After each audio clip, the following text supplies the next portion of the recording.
Today, we're going to explore the animation system in Nectarblocks. We'll begin with the scroll into view animation trigger, and then move on to animations linked directly to the scroll position. The scroll into view trigger is the fastest way to bring motion into your page. When applied, the animation will play once as the element enters the viewport. Let's go over how to set it up. First, select the block that you want to animate. In the block settings panel, go to the Motion and Effects tab. Then you can click on Add Animation Trigger and select Scroll into View. From here, you can select one of the preset types and start configuring the animation properties. You can preview the effect directly in the editor by clicking Preview Animation. Some blocks also include entrance-specific effects. For example, the text block lets you animate individual characters or words to add extra impact to your typography. Entrance animations are perfect for quick effects. If you want something that evolves as the user scrolls, rather than a one-time effect, you'll want to use the scroll position animation instead. Scroll position animations give you full control over how the element will change as the user scrolls. Instead of playing once, you define a start and an end state, and Nectarblocks animate smoothly between them based on the element's position in the viewport. Back in the Motion and Effects tab, click on Animation Trigger, but this time click Scroll Position as the trigger type. Now you'll see options for configuring the animation. Click Add Animation Property to set what should animate. You can add multiple properties, each with their own start and end values. Animation boundaries control the exact point in the scroll where your animation begins and ends. Think of them as markers that define the play zone for your animation. By combining these, you can fine-tune exactly how much of the scroll range the animation will use. One important note: scroll position animations don't run directly inside of the editor. This keeps the editing experience smooth and manageable. Instead, you'll see a preview animation button in the panel. Clicking this will launch an instance of the animation so you can test exactly how it looks and behaves in the browser. To help you get started quickly, the template library also includes a dedicated category called Scroll Sections. These are pre-built layouts that already use the scroll position animations and pinning. You can add them to your page to see how they're built and customize them for your own design. It's a great way to learn by example and speed up building more advanced effects. Let's talk about the pin option. Scroll pinning is one of the most advanced animation features in Nectarblocks.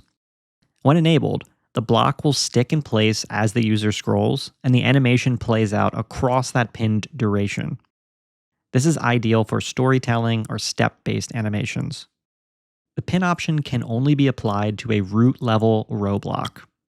Any child blocks inside of that pin parent will automatically be pinned as well, and their animation boundaries will be disabled. This is because the children inherit the boundaries of the parent block that follow the same animation rules to stay perfectly in sync with the timeline. You can add as many child blocks with scroll position animations as you want inside of the pinned row, and they'll all play together based on the scroll settings defined for that parent row. Once you activate the pin, you'll notice that the boundary options change. The most important change is the addition of the end after scrolling input. This defines how long the block will stay pinned as the user scrolls. You can enter pixel-based values or percentage-based values. If you use percentage-based values, it'll be measured in multiples of the viewport height. For example, if we want the user to have to scroll twice the height of their browser window to complete the entire timeline, we can set this to 200%. Changing this value will directly control the perceived speed that your animation plays as the user scrolls. If you've taken a look through the Nectarblocks demos, you've probably noticed the scroll animations, the kind that might seem like they'd take hours of coding. The reality is, every one of them is built right inside of Nectarblocks using the animation system. Let's walk through a popular example together. In this animation, an image reveals outwards from a mask, while two text blocks slide in from opposite sides and meet in the center.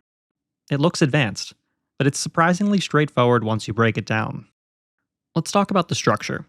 We start with a parent row, and inside of it, there are two main pieces: a dedicated background layer that holds the image, and a child row with two columns, each containing a text block.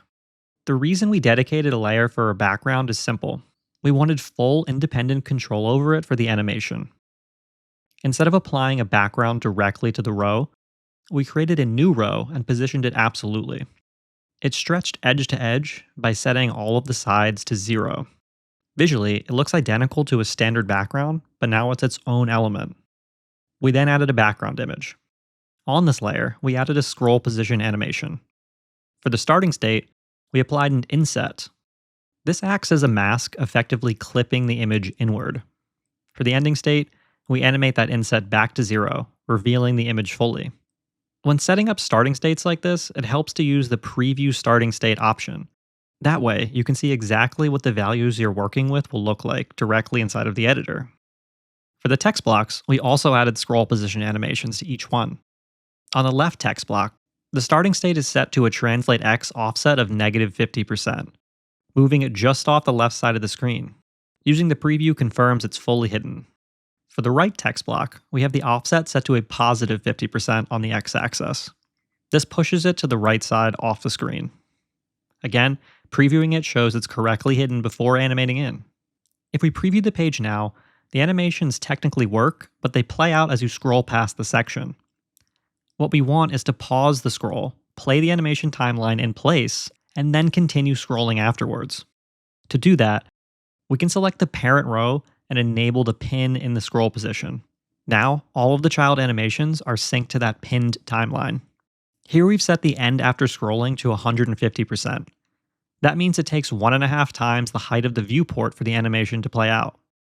When we preview again, the page now locks this section, runs the animation, and then releases back to normal scrolling. The best part is, you're not limited to just insets and translations. For example, on the background layer, we could add a starting rotation alongside the inset. Previewing shows the image not only reveals outward, but also rotates in place.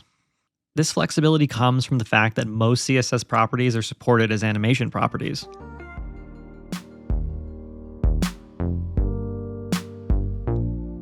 In the next course, we'll explore the dynamic data system in Nectarblocks to see how we can unlock data-driven websites.